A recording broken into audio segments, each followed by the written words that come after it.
Hello बच्चों। Hello. तो आज हम शुरू करने जा रहे हैं हैलो एल्केन्स और हैलो एरीन्स के गुण, और इन गुणों में यानी properties of halo alkanes and halo arenes. तो सबसे पहले हम इसमें शुरू करेंगे फिजिकल प्रॉपर्टी। अब फिजिकल प्रॉपर्टी का मतलब हुआ भौतिक गुण। भौतिक गुण आप जानते हैं कि ऐसे गुण होते हैं जिन्हें हम अपनी इंद्रियों के द्वारा देख सकते हैं या उनको हम महसूस कर सकते हैं, तो ऐसे गुण कहलाते हैं भौतिक गुण। इसमें सबसे पहला गुण है, सबसे पहली प्रॉपर्टीज़ है फिजिकल स्टेट, या हम उसको कह देते हैं भौतिक अवस्था। पहली ये प्रॉपर्टी है कि भौतिक अवस्था क्या होती है। भौतिक अवस्था इसके बारे में बताया है कि methyl chloride, methyl bromide, ethyl chloride तथा कुछ क्लोरोफ्लोरोमेथेन रूम टेम्परेचर पर गैस के रूप में होते हैं, जबकि उच्च सदस्य द्रव अथवा ठोस होते हैं। इसका मतलब क्या हुआ? कहने का मतलब ये है कि जो सदस्य होते हैं इनके, वो आपके C1 से लेकर C2 तक के जो हैलो एल्केन होते हैं वो होते हैं गैस के रूप में।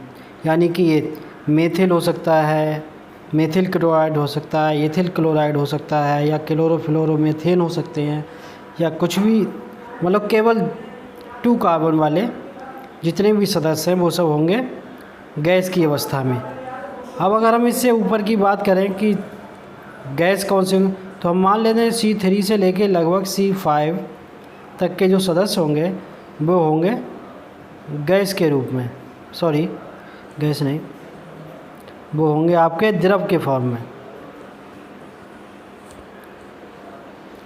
वो होते हैं द्रव। यानी कि C3 से C5 यहाँ तक के जो होंगे लगभग अप्रॉक्सीमेटली है कि इतने जो सदस्य होते हैं वो कहलाते हैं, वो होते हैं द्रव के फॉर्म में। और अगर यहीं पे अगर उससे ऊपर देख लें, यानी कि हम C6 से C17 तक के ये सदस्य जो होते हैं वो होते हैं सॉलिड अवस्था में, वो ठोस के रूप में पाए जाते हैं। तो ये इसकी पहली प्रॉपर्टी है कि ये फिजिकल स्टेट या भौतिक अवस्था। दूसरी उसकी प्रॉपर्टी है कलर के रंग। तो शुद्ध अवस्था में एल्किल हैलाइड जितने भी हैं वो सब कैसे होते हैं? रंगहीन यौगिक होते हैं एल्किल हैलाइड। लेकिन उनमें से कुछ ऐसे एल्किल हैलाइड हैं जैसे ब्रोमाइड, आयोडाइड, ये जब सनलाइट या प्रकाश की उपस्थिति में जब आते हैं या उसके संपर्क में आते हैं तो कैसे हो जाते हैं? रंगीन, यानी कि कलर्ड हो जाते हैं। तो ये इसकी दूसरी प्रॉपर्टी है। और थर्ड इसकी प्रॉपर्टी है स्मेल, यानी कि गंध।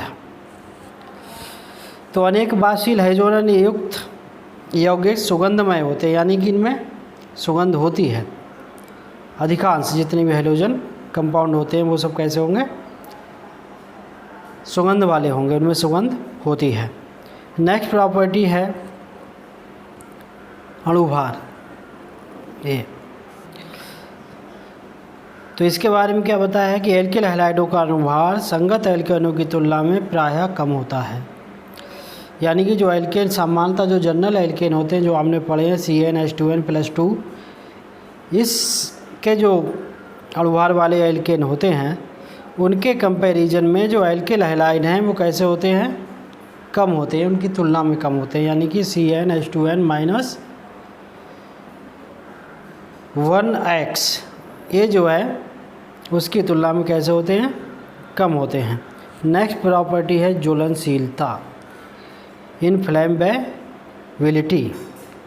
तो एल्किल हैलाइडों की ज्वलनशीलता एल्केनों की तुलना में कम होती है, और हाइड्रोजन की मात्रा बढ़ाने पर ज्वलनशीलता घटती जाती है। समझ गए ना कि एल्किल हैलाइड जो ज्वलनशीलता है वो एल्केन की तुलना में क्या होगी? कम होगी। लेकिन अगर हाइड्रोजन की मात्रा बढ़ा दें तो उनकी ज्वलनशीलता कम हो जाएगी, यानी कि घटती चली जाती। जैसे जैसे हाइड्रोजन की मात्रा बढ़ेगी उसकी ज्वलनशीलता भी क्या होगी? घटती जाएगी। यानी हाइड्रोजन की मात्रा बढ़ती जाती है और उसकी ज्वलनशीलता कम होती जाती है। तो ये हो गई इसकी नेक्स्ट प्रॉपर्टी। और एक और इसके बाद नेक्स्ट प्रॉपर्टी दी हुई है डाइपोल मूवमेंट। यानी कि द्विध्रुव आघूर्ण। इसको थोड़ा सा समझने वाली बात है इसमें कि द्विध्रुव आघूर्ण क्या होता है। तो दिया इसमें, चूँकि हैलोजन परमाणु कार्बन परमाणु की तुलना में अधिक विद्युत ऋणात्मक होता है, अर्थात एल्किल हैलाइड का कार्बन हैलोजन आबंधित ध्रुवित हो जाता है। परमाणु का आकार बढ़ने पर ध्रुवता का मान घटता जाता है। तो परमाणु आकार आप जानते हो, आवर्त सारणी में ऊपर से नीचे आते हैं तो एटॉमिक साइज इंक्रीज होता चला जाता है। तो इस तरह से इसमें जो द्विध्रुव आघूर्ण का बढ़ता क्रम है वो आप देख रहे हो, इस तरह से दिया हुआ है कि ये बढ़ता क्रम है इस तरह से कि CH3Cl greater than CH3F greater than CH3Br greater than CH3I। इसको नीचे मेंशन भी किया गया है। तो इस आधार पे इनका ये द्विध्रुव आघूर्ण का क्रम दिया हुआ है, किस तरह से उनका क्रम घटता जाता है। नेक्स्ट पॉइंट, एरिल हैलाइड की द्विध्रुव आघूर्ण का क्रम क्या होगा एल्किल हैलाइड में। तो एल्किल हैलाइड का भी क्रम उसका क्या हो जाएगा, उल्टा हो जाता है। आप देखिए इसमें क्या हो रहा है, क्लोराइड का उस तरफ बढ़ रहा है। तो वैसे ही है, लिखने का तरीका हो गया, इधर से फ्लोराइड इधर ऐसा हो गया। तो इसमें इस तरह से आप देख लेंगे, इसमें क्या हो रहा है,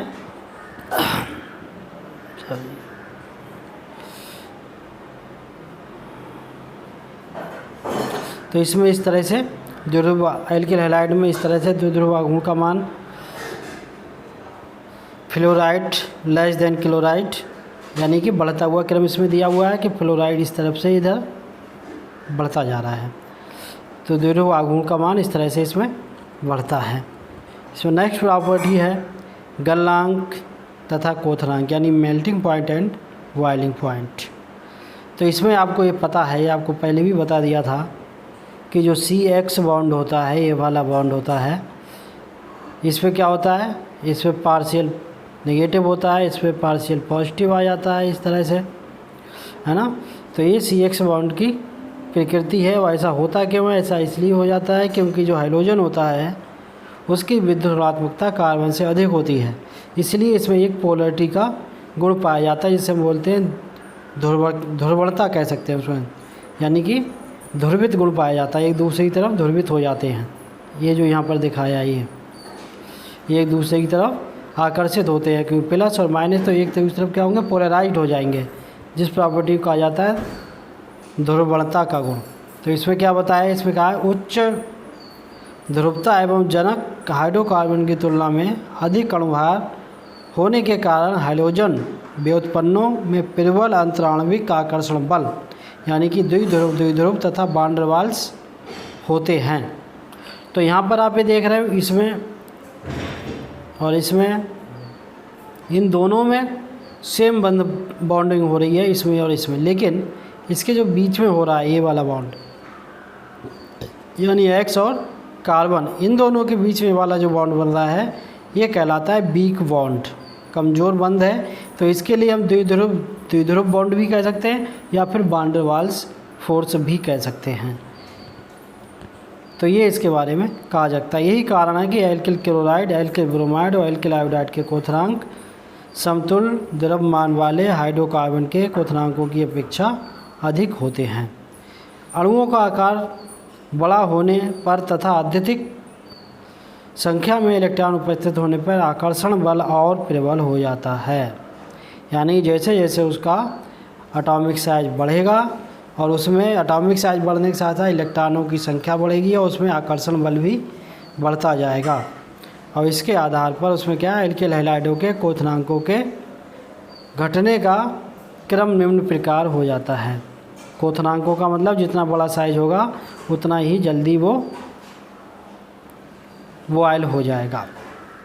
तो ये इसका क्रम हैगा, क्वथनांक का क्रम है कि आयोडीन, ब्रोमाइड, क्लोराइड, RF, आप देख रहे हैं आयोडीन ग्रेटर देन Br, यानी कि इसका जो आयोडीन है, एल्किल आयोडाइड है, उसका एल्किल ब्रोमाइड से ज़्यादा होगा, एल्किल ब्रोमाइड का एल्किल क्लोराइड से ज़्यादा होगा, इसका इससे ज़्यादा होगा। तो इस तरह से इनका घटता हुआ क्रम दिया हुआ है,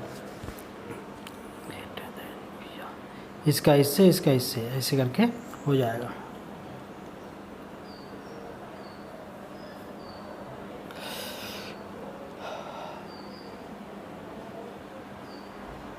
एल्किल हैलाइड का अणुआय बढ़ने के साथ साथ गलनांक तथा क्वथनांक बढ़ते जाते हैं। ऐसा हैलोजन परमाणु के आकार तथा द्रव्यमान में वृद्धि होने से वान डेर वाल्स बलों के परिणाम में वृद्धि होने के कारण होता है।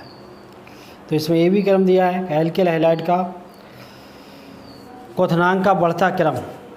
तो ये भी आप देख रहे हैं कि किस तरह से बढ़ रहा है, किस तरह से घट रहा है, इसका क्रम आपको पता चल रहा है कि इस तरह से हो रहा है। यहाँ पे आप देख रहे हैं CH3F less than CH3I less than CH3Br less than CH3I। तो इस तरह से इसका ये बढ़ता हुआ क्रम है। इसमें भी आप देख सकते हैं, इनमें देख सकते हो और इसमें भी देख सकते हैं। तो ये जो हैगा एल्किल हैलाइड के क्वथनांक का बढ़ता क्रम है कि किस तरह से वो क्वथनांक का क्रम बढ़ेगा।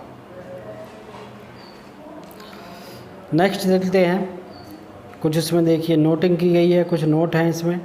नोट का मतलब होता है अपवादों से, हम अपवाद उसको मान सकते हैं कि समायवी हैलाइड में वह हैलाइड जो जितना ज़्यादा साकित होगा उसका क्वथनांक उतना ही कम होता है। तो समायवी हैलाइड समझ गए आप। समायवी हैलाइड का मतलब हुआ कोई भी है, साकित का मतलब इस तरह से अगर यहाँ पर दिया हुआ है कुछ तो उसमें जितनी ज़्यादा ब्रांच हों, ब्रांच का मतलब इधर यहाँ पर Cl आ गया कि इधर आ गया Cl, ठीक है, या इधर आ गया, तो जितनी ज़्यादा ये ब्रांचेज उसमें बनती जाएंगी या बढ़ती जाएंगी उसी के आधार पर उन्होंने इसको बताया है कि वो क्या उसमें कम और ज़्यादा होगा। तो उन्होंने कहा जितनी ज़्यादा साकित ब्रांचें ये, ठीक है, जितनी ज़्यादा साकित होता है या उनमें जितनी ज़्यादा साइड चेन होती हैं उनका क्वथनांक उतना ही कम होता है, क्योंकि अधिक साकित होने पर गोलीय रूप ग्रहण कर लेते हैं और गोलीय रूप का पृष्ठीय क्षेत्रफल कम होता है। पृष्ठीय क्षेत्रफल कम होने पर अणुओं के बीच आकर्षण बल कम हो जाता है, जिससे इनका क्वथनांक कम हो जाता है। फॉर एग्जाम्पल आप देख सकते हैं, एग्जाम्पल के बारे में आपको बताया है कि एग्जाम्पल है कि मान लीजिए एग्जाम्पल दिया हुआ है इस तरह से, ये यहाँ पर जैसे समायवी 1 ब्रोमोब्यूटेन 2 ब्रोमोब्यूटेन तथा 2 ब्रोमो 2 मेथिल प्रोपेन में से 2 ब्रोमो 2 मेथिल प्रोपेन का क्वथनांक न्यूनतम होगा। अब देख लीजिए क्यों न्यूनतम होगा। आप देख रहे हैं कि इसमें जो है ये नॉर्मल है, नॉर्मल ब्रोमोब्यूटेन है, इसमें कोई भी ब्रांच चेन नहीं दी हुई है। ये जो Br हैगा ये भी साइड में लग सीधे डायरेक्ट उसके साथ में जुड़ा हुआ है, और यहाँ पर आप ये देख रहे हैं कि यहाँ पर बीच में आ गया Br इसके साथ में, तो इसमें जो है ये साइड चेन के रूप में आ गया। तो इसके लिए इससे इसका क्वथनांक कम हो गया। और जिसमें सबसे ज़्यादा है इसमें आप देख रहे हैं एक तो ये Br हो गया साइड चेन में, एक हो गया CH3, ये हो गया साइड, इसमें 2 हो गई साइड चेन इधर, इसलिए 2 साइड चेन हो गई, तो इसका जो है वो सबसे कम हो गया क्वथनांक। तो यही बताया कि ब्रांच चेन जितनी ज़्यादा अधिक होंगी उतना ही उसका बॉइलिंग पॉइंट न्यूनतम होगा, ये बात इसमें बताई गई है। इसी तरह से यहाँ पर ये दिया गया है, इसमें आप ये देख सकते हो। पहला ये क्या है, नॉर्मल एल्किल हैलाइड है, ये क्या है आइसो, और ये क्या है नियो। इस तरह से इसमें साइड चेन बढ़ती चली गई हैं। इसमें अगर हम बात करें कि साइड चेन किस तरह से बढ़ी है, तो आप देख सकते हो CH3 CH CH2 Cl, यानी कहने का मतलब ये जो यहाँ पर इस तरह से CH दिया हुआ है, तो एक इस पर CH3 यहाँ पर जड़ा लग गया है और एक CH3 इस तरह से जुड़ गया है इस CH2 के साथ में, जो CH दिया है इसके साथ में, और फिर अगले क्या है, अगले CH2 है, फिर यहाँ पर क्या है Cl है। तो इस तरह से आप ये देख रहे हैं कि यहाँ पर अगर हम साइड चेन के रूप में देखें तो यहाँ पर केवल एक आती है, तो इसको हम बोल देते हैं, इस ग्रुप को कह देते हैं, यहाँ से अगर काट दें तो ये ग्रुप कहलाता है आइसो ग्रुप। तो इसमें इस तरह से साइड चेन यहाँ पर आई जाती है। और अगर इसी तरह से हम देखें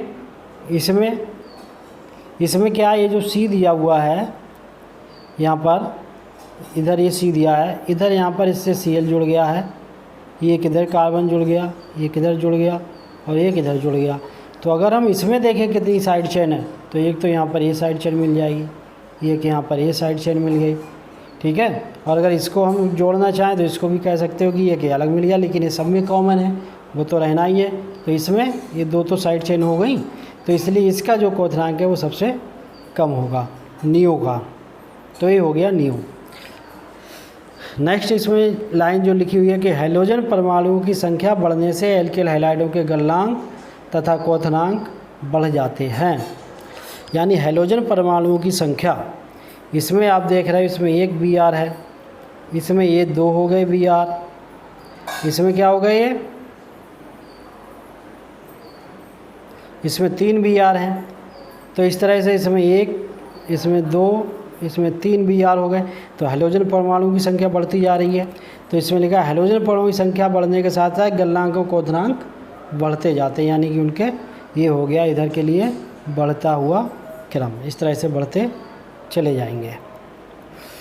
नेक्स्ट इसमें लाइन ली है कि बेंजीन के मोनोहैलो प्रतिस्थापियों का गलनांक एवं क्वथनांक निम्न क्रम में बढ़ता है।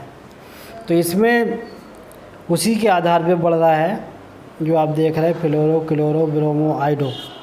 समझे कि जो बेंजीन के प्रतिस्थापी हैं, यानी आप ये जानते हो कि इस तरह का क्रम होता हैगा FCl, Br और I, इस तरह से आवर्त सारणी में रखे होते हैं, इस तरह से।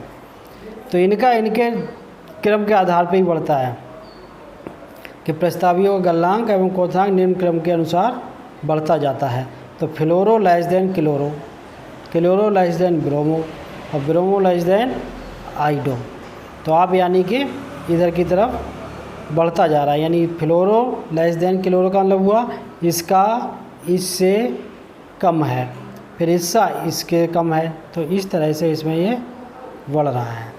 तो इस तरह से ये एरीन्स में है कि एरीन्स में गलनांक क्वथनांक का क्रम हैलोजन के एटॉमिक साइज के आधार पर बढ़ता जाता है। हैलोजन परमाणुओं के परमाणु क्रमांक, या हम कह सकते हैं उसके एटॉमिक साइज बढ़ने के साथ साथ बढ़ता है। तो ये हो गया। नेक्स्ट देखते हैं, नेक्स्ट क्या है इसमें। तो ये गलनांक और क्वथनांक के बढ़ने का क्रम दे दिया है आर्थो। अब इसमें आप थोड़ा और देख लेते हैं क्या दिया है। नोट है कि ortho Meta para die chloro benzene में से पैरा डाई क्लोरो बेंजीन का गलनांक सबसे अधिक होता है, क्योंकि पैरा डाई क्लोरो बेंजीन सममित अणु है जिससे क्रिस्टल जालक में इसके अणु अच्छी तरह से समायोजित हो जाते हैं, इसलिए इसका गलनांक अधिक हो जाता है। तो वो यहाँ पर दिया हुआ है। आर्थो मेटा एंड पैरा में से पैरा वाली स्थिति जो है, ये वाला जो दिया हुआ है ortho Meta and para, sorry ये वाला जी, ये वाली पोजीशन होती है आर्थो कहलाती है, ये मेटा कहलाती है और ये पैरा कहलाती है। तो ये वाला जो ग्रुप हुआ, ये वाला सही ग्रुप हुआ कि इसका जो है क्या होगा, गलनांक सबसे अधिक होगा। ये वाला हो गया, इस वाले को कहेंगे। तो आपको ये पता चल गया इसकी पोजीशन क्या होती है। अगर नहीं आई समझ में तो इस तरह से भी आप समझ सकते हैं कि अगर ये बेंजीन है, इसका बेंजीन का जब तक यहाँ पर कोई सिंबल नहीं, कोई भी आर्थो, कोई भी मेटा, कोई भी पैरा हो सकता है। लेकिन अगर यहाँ पर एक Cl लग गया, फिर इसकी पोजीशन निश्चित हो गई कि नंबर 1 इसका ये हो गया। तो इसमें ये कहलाएगा इसका आर्थो, ये कहलाएगा मेटा और ये कहलाएगा पैरा। ये इसके 3 जो है निर्देशक होते हैं, ortho, Meta and para, OMP। इसके आधार पे आप समझ सकते हैं। तो ये हो गया। नेक्स्ट है घनत्व यानी डेंसिटी। डेंसिटी क्या है कि हाइड्रोकार्बन के ब्रोमो, आइडो, पॉलीक्लोरो व्युत्पन्न जल की तुलना में भारी होते हैं। याद रखने वाली चीज़ें हैं कि जल की तुलना में भारी होते हैं। क्या? पॉलीफ्लोरो व्युत्पन्न जल की तुलना में भारी होते हैं। कार्बन परमाणु की संख्या हैलोजन परमाणुओं की संख्या तथा हैलोजन परमाणु का द्रव्यमान बढ़ने से घनत्व बढ़ता है। यानी कि जैसे जैसे कार्बन परमाणु की संख्या बढ़ती जाए और हैलोजन परमाणु की संख्या बढ़ती जाए, वैसे वैसे उनका घनत्व बढ़ता चला जाता है। यहाँ आप देख रहे हैं, यहाँ केवल एक कार्बन दिया हुआ है, इसमें भी कार्बन एक है, लेकिन इसमें हैलोजन परमाणु की संख्या बढ़ गई है, कम है। यहाँ पर 2 है, यहाँ पर 3 है, यहाँ पर 4 है। तो जैसे जैसे हैलोजन परमाणु की संख्या बढ़ती जाएगी, वैसे वैसे इसकी डेंसिटी भी बढ़ती जाती है। तो सबसे अधिक डेंसिटी किसकी होगी? इसकी, और सबसे कम इसकी। तो ये इसका क्रम हो गया। इसके साथ ही देख लेते हैं एल्किल और आयरिल हैलाइड का अणुभार बढ़ने के साथ साथ घनत्व बढ़ते जाते हैं। उनका अणुभार जैसे भी बढ़ेगा वैसे वैसे उनका घनत्व बढ़ता चला जाएगा। अणुभार का मतलब ये फ्लोराइड है, फ्लोराइड के बाद क्या आता है? क्लोराइड, फिर क्या आता है? ब्रोमाइड, फिर क्या आता है? आयोडाइड। तो इनका जो है अणुभार ऐसे बढ़ रहा है। तो जैसे जैसे अणुभार बढ़ेगा वैसे वैसे क्या होगा? इसका घनत्व भी बढ़ता चला जाएगा। जैसा कि आप यहाँ पर देख रहे हैं कि यहाँ पर आप देख रहे हैं इसका क्या है? इसका 0.89 ग्राम पर मिलीलीटर, इसका 1.33, इसका 1.755 मिलीलीटर। तो इस तरह से इनका ये बढ़ रहा है। ठीक है, यानी कि हम ये भी देख सकते हैं क्रम है सीधा कि जैसे आवर्त सारणी के में हम वर्ग में ऊपर से ऐसे नीचे आते हैं तो एटॉमिक साइज बढ़ता चला जाता है। एटॉमिक साइज बढ़ने के साथ साथ अणुभार भी बढ़ता है। अणुभार बढ़ता है तो उसका घनत्व भी बढ़ता चला जाता है। तो इसलिए आयरिल हैलाइड और आयरिल हैलाइड में अणुभार बढ़ने के साथ साथ घनत्व भी बढ़ता जाता है। तो इस तरह से हमने इसको देख लिया। अब नेक्स्ट देखते हैं क्या दिया हुआ है? सॉल्युबिलिटी यानी कि विलेयता। विलेयता क्या होती है? तो विलेयता के बारे में बात करें, एल्किल हैलाइड ध्रुवीय होते हैं। ये आपको पता ही है, एल्किल हैलाइड ध्रुवीय होते हैं क्योंकि आपको पता है जब CH बाउंड होता है तो यहाँ पे पार्शियल नेगेटिव, यहाँ पर पार्शियल पॉजिटिव आता है जो इसके ध्रुवीय गुण को प्रदर्शित करता है। इनके द्विध्रुव आकर्षण द्वारा परस्पर बंधे हुए होते हैं। H2O के अणु परस्पर हाइड्रोजन आबंध द्वारा जुड़े रहते हैं। चूँकि जल तथा एल्किल हैलाइड में नए बने आबंध बल पूर्व से उपस्थित बलों द्वारा दुर्बल होते हैं। एल्किल हैलाइड जल के अमिश्रणीय अल्प मिश्रित होते हैं। एल्किल हैलाइड की प्रवृत्ति कार्बनिक विलायकों में घुलने की होती है क्योंकि एल्केन तथा विलायक अणु के बीच बने अंतराणविक आकर्षण बलों की सामर्थ्य लगभग उतनी होती है जितनी कि टूटने वाले अलग अलग हैलो एल्केन तथा विलायक अणुओं के बीच होती है। तो ये इसकी विलेयता होगी। अब इसमें इसके बाद दिया हुआ है कुछ ये दिए हुए हैं आपके, ये बुक के ही दिए हुए हैं सब, जो आपकी बुक में दिया हुआ है। 10.6 क्वेश्चन नंबर है ये, आप बुक से भी देख सकते हो अगर आपके पास बुक है तो इसमें दिया हुआ क्वोथनांक के बढ़ते क्रम में व्यवस्थित कीजिए। ठीक है, तो आप पहला क्या है इसमें ये दिया हुआ है ब्रोमोमेथेन, ब्रोमोफॉर्म, क्लोरोमेथेन, डाईब्रोमोमेथेन। तो इसमें आपको ये दिया हुआ है क्या होगा? पहला क्लोरोमेथेन होगा, फिर ब्रोमोमेथेन होगा, फिर डाईब्रोमोमेथेन होगा, फिर ब्रोमोफॉर्म होगा। समझ गए नहीं? तो इस तरह से जैसे जैसे हैलोजन परमाणु संख्या बढ़ेगी वैसे वैसे उसका क्वोथनांक भी बढ़ता जाता है। सेकंड क्या है? 1 क्लोरोप्रोपेन आइसोप्रोपिल क्लोराइड और 1 क्लोरोब्यूटेन। इसमें से क्या है? तो आपने ये पढ़ा था isopropyl chloride less than 1 chloropropane, यानी इसमें वो कम हो गई साइड चेन। फिर 1 क्लोरोब्यूटेन, ये कारण क्या है? देखो कारण ये अणुभार बढ़ने पर क्वोथनांक बढ़ता जाता है। साकेत होने के कारण आइसोप्रोपाइल इसका गलनांक क्लोरोप्रोपेन से कम होगा। साकेत होने के कारण आइसोप्रोपिल क्लोराइड का गलनांक 1 क्लोरोप्रोपेन से कम होगा। इसमें आप जानते हो आइसो ग्रुप कौन सा होता है? इस तरह से ये यहाँ पर C हो गया, इधर आ गया, तो ये कहलाता है आइसो ग्रुप। ये अगर किसी मेन ब्रांच के साथ में जुड़ जाता है तो वो आइसो बन जाता है। आइसो का मतलब हुआ इस तरह से R और यहाँ पर C, यहाँ पर R, यहाँ पर H, A, ये ग्रुप कहलाता है आइसो ग्रुप। इसको आप समझ सकते हैं। फिर इसमें ये दिया हुआ है NCERT का कुछ ये दिए हैं। आर्थो तथा मेटा समावियों की तुलना में पैरा डाइक्लोरोबेंजीन का क्वोथनांक उच्च होता है, विवेचना कीजिए। तो आपने ये अभी पढ़ा था कि पैरा समावी अधिक सम्मिताकार होने के कारण क्रिस्टल जालक में भली भांति स्थित हो जाता है। इसलिए आर्थो तथा मैरा समावियों की तुलना में प्रबल अंतराणुविक आकर्षण बल उपस्थित होते हैं। चूँकि संगलन अथवा विलायकीकरण यानी सॉल्वेशन के दौरान क्रिस्टल जालक टूटता है, इसलिए पैरा समायव के संलग्न अथवा इसे विलय करने के लिए संबंधित आर्थो मैरा तथा मेटा समावियों की तुलना में अधिक ऊष्मा की आवश्यकता होती है। तो इस तरह से आपने ये देखा, आवश्यकता होती है। दूसरे शब्दों में पैरा समायव का गलनांक संबंधित आर्थो तथा मैरा की तुलना में उच्च होता है, जबकि इसकी विलेयता निम्न होती है। तो इस तरह आपने ये देखा, इनकी फिजिकल प्रॉपर्टीज़ को पढ़ लिया आपने। इन सब की फिजिकल प्रॉपर्टी क्या होती हैं, हेलो एरिन्स और हेलो एल्केन की फिजिकल प्रॉपर्टी क्या होती हैं। तो आज का यहीं पर ख़त्म होता है। अगले चैप्टर में अगले जो लेसन होगा उसमें हम पढ़ेंगे। थैंक्स।